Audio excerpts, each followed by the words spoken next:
திருச்சி அதிமுக கள ஆய்வு கூட்டத்தில் கள ஆய்வு என்றால் என்ன என்பது குறித்து அதிமுக முன்னாள் அமைச்சர் திண்டுக்கல் சீனிவாசன் கொடுத்த கலகல விளக்கத்தை காணலாம்.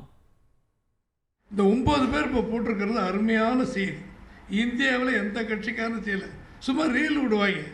அதுக்காக தான் தம்பி தங்கமணி அவர்கள் எங்களை எல்லாம் போட்டு கள ஆய்வு செய்யணும். எங்கள் களத்தில் என்ன இருக்குது, இங்கே சிமெண்ட் போட்டு வச்சுருக்கு என்ன இருக்குது, அதான் இங்கே தான் அமைச்சர்களாக உட்காந்துருக்கீங்க, மாவட்டத்திலாம் உட்காந்துருக்கீங்க.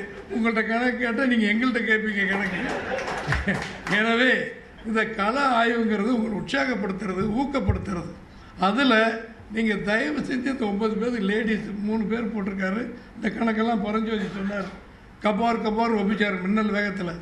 அதை செயலில் காமிச்சு கூட்டணிக்கு வருபவர்கள் 20 சீட் கொடுங்க, 50 கோடி 100 கோடி கொடுங்க என கேட்பதாக அதிமுக முன்னாள் அமைச்சர் திண்டுக்கல் சீனிவாசன் தெரிவித்துள்ளார்.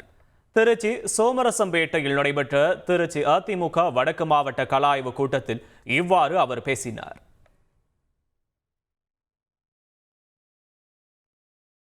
எடப்பாடியார் அவர்கள் நான் பார்த்துக் கொள்கிறேன்னு சொல்லிட்டார். தங்கமணி ஐயாவை என்னையும் கூப்பிட்டார். நீங்கள் போய் பெருசாக பேட்டியெல்லாம் கொடுத்து கூட்டணியை கடுத்து விடாதீங்க.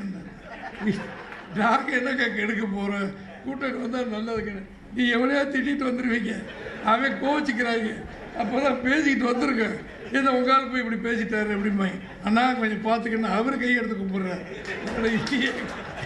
இது ஏங்க வம்பு, நாங்கள் நிருபர்களே பார்க்கறது இல்லைன்ட்டோம்.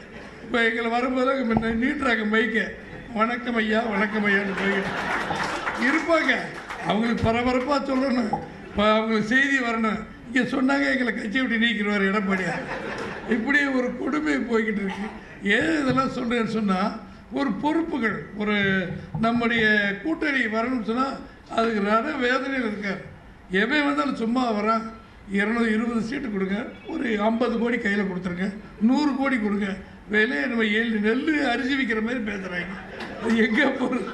இப்போது அதிமுக மார்க்கெட் போய்கிட்டு இருக்கு, எடப்பாடியாருக்கு தான் மக்கள் பேசிகிட்டு இருக்காங்கன்னு சொல்லி அந்த கட்சி தலைவர் சொல்கிறாங்க. இப்போ ஏன் தலைவராக கொஞ்சம் ரூபாயை குறைச்சிக்கிட்டா என்ன, இதை வச்சு தான் நாங்கள் பிஸ்னஸே நடத்தணும் அப்படிங்கிற இப்படி ஓடிக்கிட்டு இருக்குது. அந்த கொடுமையில் இப்போ எடப்பாடியார் மாட்டிக்கிட்டு இருக்காரு. அந்த ரணவேதனை ரத்தத்தில் அப்படி சுற்றி வலிச்சு போட்டுட்டு அதோடு இப்போ பெரட்டிக்கிட்டு வச்சுக்கிட்டு பேசிக்கிட்டு இருக்காரு. நல்ல செய்தி வரும்.